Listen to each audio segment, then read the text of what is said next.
sejam bem-vindos. Estamos iniciando o Trajetória Parlamentar, um programa da Câmara Municipal de Vereadores de Bento Gonçalves, produzido pela equipe de comunicação desta Casa Legislativa. Através do Trajetória Parlamentar, nós temos a possibilidade de conhecer um pouco mais sobre a história dos nossos vereadores eleitos nesta legislatura. No programa de hoje, nós estamos tendo a satisfação de receber o vereador Tiago Fabris, ele que está já no seu segundo mandato pelo Progressistas. Seja bem-vindo, vereador Tiago Fabris, é um prazer tê-lo conosco. E para começar, eu te pergunto qual é a história do Tiago Fabris, qual é a tua trajetória que te trouxe até a Câmara de Vereadores. Olá, Botega, olá a todos. Obrigado pelo convite, né, por essa participação e pela oportunidade de me apresentar a quem não me conhece, né. Então, eu sou o vereador Tiago Fabris, estou no meu segundo mandato, terceiro já como vice-presidente, terceiro biênio, né, como vice-presidente da casa. Tenho 35 anos, sou empresário, sou formado em Direito. E eu comecei a minha trajetória na política em 2013, por ali quando começaram as manifestações, na época contra, então, o presidente Dilma, né? E na época ali da Copa do Mundo, quando teve todas aquelas manifestações lá, eu estava no quartel, eu era acadêmico de Direito ainda, e eu era sargento temporário, né? Eu fiquei de 2008 até 2016, então eu peguei toda essa parte das manifestações da Copa do Mundo ali. Eu estava lá em Porto Alegre na época, né? E eu percebi que não adiantava nós ficar só fazendo manifestações e se indignando e brigando nas redes sociais, né? Eu percebi que para a gente mudar mesmo, realmente tentar fazer alguma coisa de útil para a nossa comunidade, para o nosso município, nosso estado, nosso país, a gente teria que se envolver efetivamente na política, entrar na política e mostrar que dá para fazer a diferença, sim, que dá para trabalhar e dá para fazer coisas boas, né? Tem que mudar, né?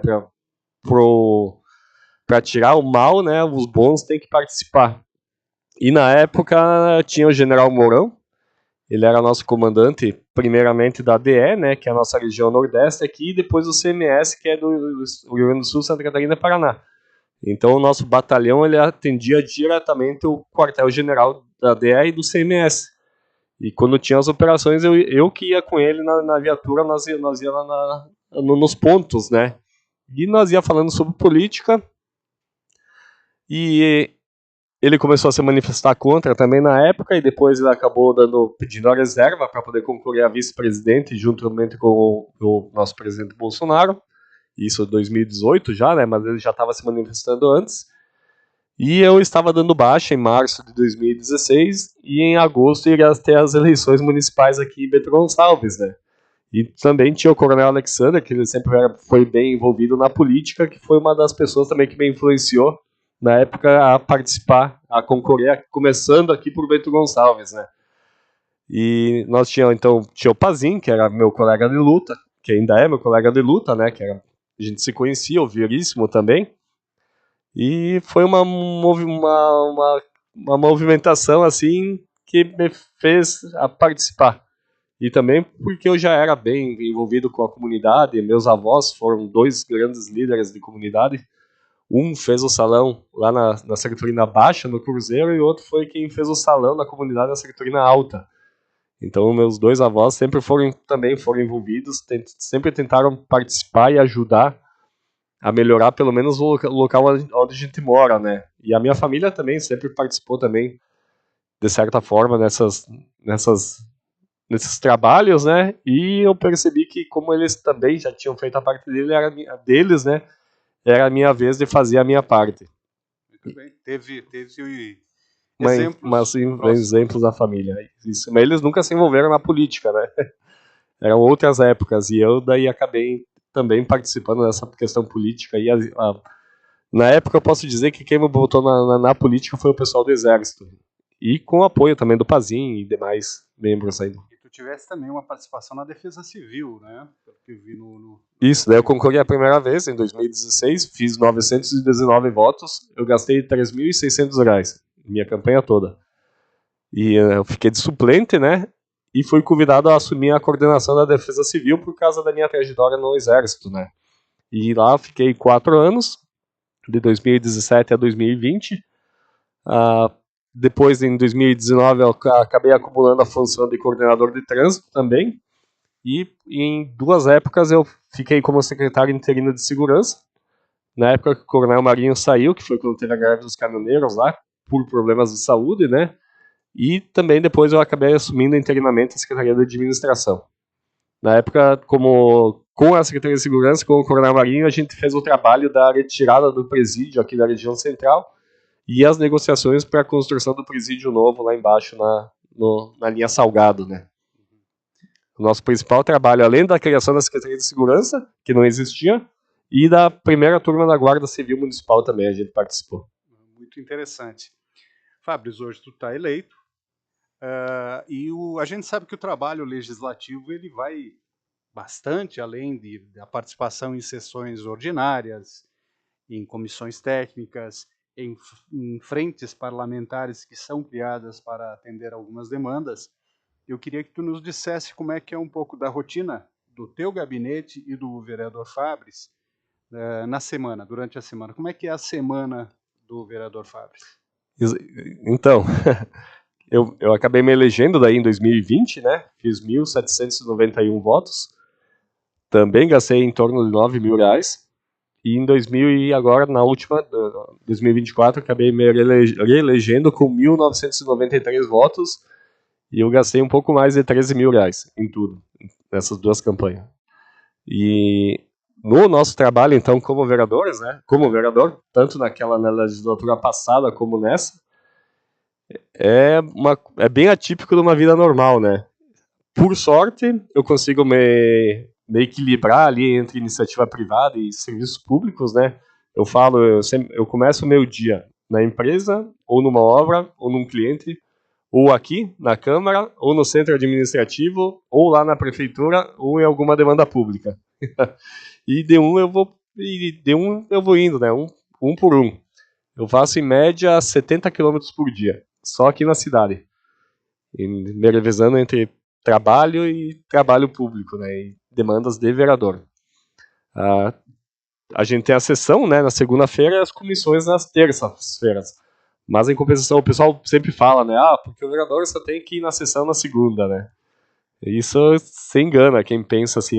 O nosso dia é 24 horas, é de segunda a segunda. Todo dia a gente tem demandas públicas, pessoas que nos chamam para resolver problemas públicos, que eles se confundem. Eles não, na verdade, o trabalho do vereador ele para o civil, para o cidadão, é tudo igual. Tanto a Câmara quanto a Prefeitura. E realmente, a nossa função, acho que ela vai além de legislar, né? Como a gente é representantes, eu pelo menos penso assim, né? Eu não me importo em ir na comunidade, e nós temos que ir na comunidade, levantar esses problemas, acompanhar os trabalhos do Executivo, legislar, fiscalizar, né? Até para nos embasar nas criações de leis aqui no nosso município, né? Aquelas que estão ao nosso alcance como vereador e aquelas que a gente acaba encaminhando como anteprojeto, né? Inclusive até a nível estadual a gente tem leis e a nível federal também. A nível estadual, juntamente com os nossos deputados, o nosso deputado hoje, o Guilherme Pazin, a gente tem 2 projetos. Um que é a redução de 50% do IPVA dos veículos cadastrados nos municípios onde que vai passar o pedágio, onde já passa o pedágio, né, que é o nosso caso. Que, por exemplo, nós fizemos parte do Bloco 3, né, que é São Vedelino, Carlos Barbosa, Garibaldi, Bento e Farroupilha. O nosso projeto inicial, então, seria a redução de 50% do IPVA dos veículos cadastrados nesses municípios. Mas o Estado não aceitou. Então, a gente apresentou uma segunda proposta, que era a redução de 50%. Bom, no final, o acordo que chegou foi a redução de até 50% dos veículos, de todos os veículos do estado que passarem pelo pedágio conforme tu vai passando no pedágio, esse valor vai sendo abatido do teu IPVA até chegar na cota dos 50%, porque 50% do IPVA é para ser aplicado em rodovias. Então, no tempo que nós estarmos pagando IPVA e pagando pedágio ao mesmo tempo, né? Parece justo. É uma bitributação, seria quase considerado um crime. E esta última versão, então, do nosso projeto de IPVA foi aceita pelo governo, entre aspas, né? Já passou nas comissões e já estaria apta a ir à plenária para ser aprovada. Então, porque a gente observa que hoje a privatização de certas áreas é a melhor forma, né? E uma delas é as rodovias. A gente vê que desde quando a CSG assumiu, pelo menos aquele trecho entre Bento e Farroupilha, que é onde eu mais passo, né? O asfalto melhorou 100%. E agora tem as obras de duplicação que estão previstas para começar o ano que vem, que atrasou, que eles estão dando a desculpa que atrasou ali por causa da questão das enchentes, né, de maio do ano passado, mas agora não tem mais desculpa e a partir de janeiro é para eles começarem as duplicações também. E o segundo projeto, a gente se embasou no projeto do ex-deputado Sérgio Tura, né, que ele fez o programa de incentivo ao acesso asfáltico. Então nós criamos o programa de integração empresas-estado, que daí as empresas poderão doar 5% do seu ICMS para pavimentações de via. O PIA é para pavimentação de via. Nós criamos o PIE, que é para educação, que as empresas poderão juntar 5% do seu ICMS e construir creches, escolas, qualquer coisa voltada à educação no nosso município, né? Por que isso? Porque a gente observou que a questão principalmente de falta de vagas de creche no município, e o problema é que os pais que trabalham principalmente nos distritos industriais, seja lá no Salgado, na Vila Nova, no Ituiuti, Faria Lemos, São Valentim, eles têm uma certa dificuldade porque as empresas começam cedo e as creches abrem praticamente na mesma hora, né? Então, com isso, as empresas, principalmente, essa demanda que a gente viu, né, principalmente nos distritos industriais, eles poderão se unir, juntar 5% do ICM de cada um e construir uma creche e manter essa creche, principalmente, para os filhos dos funcionários que lá trabalham. É um projeto muito inteligente, porque direciona realmente recursos para as demandas necessárias, né? Então, acho bem interessante e que bom que já está tramitando uma parte desse projeto. Né? E já existe um, né, que é o PIA, que é para acesso asfáltico, né? Então não é o mesmo embasamento. Muito bem. Vereador Fabris, se eu te pedisse um balanço desses primeiros meses dessa legislatura aqui na Câmara Municipal, como é que tu está vendo o trabalho dos vereadores e em especial do teu gabinete? Eu não tenho muito tempo para acompanhar meus colegas, né? Como tu viu ali, o meu dia é corrido, então eu foco mais no meu trabalho mesmo. E o nosso principal, eu acho que a gente está mais dando continuidade àquilo que ficou pendente ainda da primeira legislatura do que os novos trabalhos, né? Estamos tentando finalizar ainda os primeiros, né? Porque bom, como as pessoas sabem, o serviço público é muito burocrático. E agora, nesse mandato também, a gente acabou fazendo uma parceria com o deputado federal Kovács Filho, né? Que ele está nos apoiando também em questões de emendas parlamentares, coisa que nós não tínhamos na primeira legislatura. Então, além de finalizar os trabalhos ainda do primeiro mandato e melhorar aqueles que a gente já fez, que a gente apontou, por exemplo, estava olhando aqui a questão do SAMUPET, foi uma indicação nossa, né, do Centro do Bem-Estar Animal, que foi criado, foi dado o primeiro passo, né. Então agora a gente tem que melhorar, e está acontecendo, né. O município está buscando uma locação de uma casa nova, onde que já era uma clínica veterinária, que ela está totalmente pronta, já 100% equipada, e lá daí os nossos veterinários, que foi algo desse ano também, que foi a contratação de um veterinário para atuar na casa animal, ele vai poder fazer as pequenas cirurgias e principalmente as castrações, que é a nossa principal demanda, né? Então é uma evolução já do trabalho que nós começamos na legislatura passada, né? Na legislatura passada também a gente fez vários apontamentos de redução de impostos para atrair novas empresas aqui para Bento e ampliar as que já existem, né? O ano passado a gente quase perdeu uma das grandes empresas aqui de Bento, Porque o ISS da linha dela aqui em Bento é 3%, e em Garibaldi era 2%. E eles pagam em torno de 1 milhão de ISS por mês, e mais ou menos 1 milhão de ICMS também por mês. E nessas visitas, nessas nossas vidas, a comunidade, a gente ficou sabendo, né, que eles estariam para ir embora do Bento Gonçalves. A gente foi atrás, a gente percebeu que tinha isso aí. A lei federal, ela estipula que o município pode ter um mínimo de 2% e um máximo de 5% do ISS dessa área.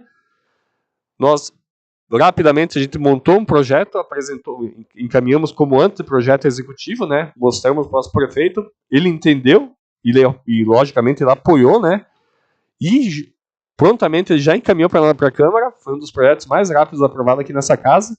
A gente conseguiu reduzir aquela linha de 3 para 2, com isso aquela empresa ficou, além de ficar, eles acabaram alugando um prédio inteiro do lado, onde eles vão trazer mais 2 empresas, e eles vão criar mais 240 vagas de emprego até o final do ano. Então ele vai triplicar a arrecadação com a redução. Então, quanto menos imposto, mais trabalho, mais empresas podem vir para Bento Gonçalves. E a gente tem uma certa dificuldade aqui em Bento, que é a nossa questão de terrenos, né? A gente sabe que os terrenos planos, os terrenos bons já estão ocupados, né? Então, o que sobra não são terrenos muito bons assim, ou são muito longe da cidade, né? Então, as pessoas falam, as empresas estão indo para Garibaldi porque lá eles têm mais incentivo. Isso aí é mentira. Bento tem muito mais incentivo do que Garibaldi. E o único município que tem tanto incentivo igual é Farroupilha. As empresas vão para Garibaldi, na verdade aqui em nosso distrito industrial de Tamandaré e Garibaldina, né? Por causa da questão de terrenos, né? De relevos e daí da questão de acessos também, né? Certo. Fábio, deixa eu te perguntar, nessa linha de demandas, hoje, ao teu ver, qual seria a causa que mais mereceria atenção, seja do legislativo, do executivo, da própria comunidade também, de envolvimento? É a saúde e educação, né? Que é a base. Saúde, segurança, eu vejo que nós estamos bem. A questão de segurança, principalmente eu acho pela questão da cultura da nossa cidade, né? A infraestrutura a gente precisa melhorar, principalmente também por causa dos temporais de maio, né? Que acabaram atingindo bastante, né? As nossas vias. E o que eu vejo que nós temos que estar sempre evoluindo, né, é a questão da educação e da saúde. Na saúde está tendo agora a finalização do bloco cirúrgico, né, e dos leitos de internação, então já está bem encaminhado, mas a gente tem um problema que não é tão grave quanto as cirurgias eletivas, que são aquelas cirurgias que não matam, mas que machucam, né, que é problema de joelho, problema de quadril, questões de visão, questões de audição, essas pequenas cirurgias que inclusive nós já conseguimos hoje para tu ter noção, são em torno de 6 mil cirurgias que estão na fila, porque diariamente também as pessoas se machucam, né? E na época da pandemia, quando o pessoal suspendeu as cirurgias eletivas por causa da questão do Covid, né? Ela acabou acumulando, então hoje o município está tendo que correr atrás para tentar recuperar esse tempo perdido. Muito bem. Vereador Fábio, infelizmente a gente está chegando ao final do programa, dessa edição do Trajetória Parlamentar. Hoje tivemos aqui a presença do vereador Thiago Fabris. Vereador, obrigado pela tua participação. Gostaria de te deixar à vontade para que você deixe a sua mensagem ao nosso espectador aqui do programa. Mais uma vez eu que agradeço a oportunidade de estar aqui me apresentando, né, falando um pouco mais do nosso trabalho, e eu gostaria de convidar as pessoas a ocuparem cargos públicos, a participarem de eleições. As pessoas falam, mas sempre os mesmos que concorrem, né? Sim, porque é sempre os mesmos que querem, ou que tentam, pelo menos, né? São sempre aqueles 200 candidatos a vereador e aquela meia dúzia de candidatos a prefeito, para uma cidade de 130 mil habitantes, né? A gente vê a nível Brasil, com seus 200 milhões de habitantes, que são sempre os mesmos 4, 5 candidatos a presidentes, né? E muito porque as pessoas têm medo, as pessoas não querem, as pessoas estão acomodadas, né? É muito mais fácil tu ficar discutindo, xingando nas redes sociais do que participar efetivamente, né? Então, um dos nossos objetivos também é incentivar essas pessoas a participarem, sabe? A mostrar para elas que a política, né, realmente ela é boa e é necessária e faz necessário que as pessoas boas também participem. Então, eu convido a todos a participarem mais da política. Muito bem. Mais uma vez, obrigado. Sucesso na tua caminhada. O programa Trajetória Parlamentar de hoje fica por aqui. Obrigado a você que nos acompanhou pela TV Câmara, através dos canais do Facebook e YouTube. Câmara Municipal, portas abertas para Bento.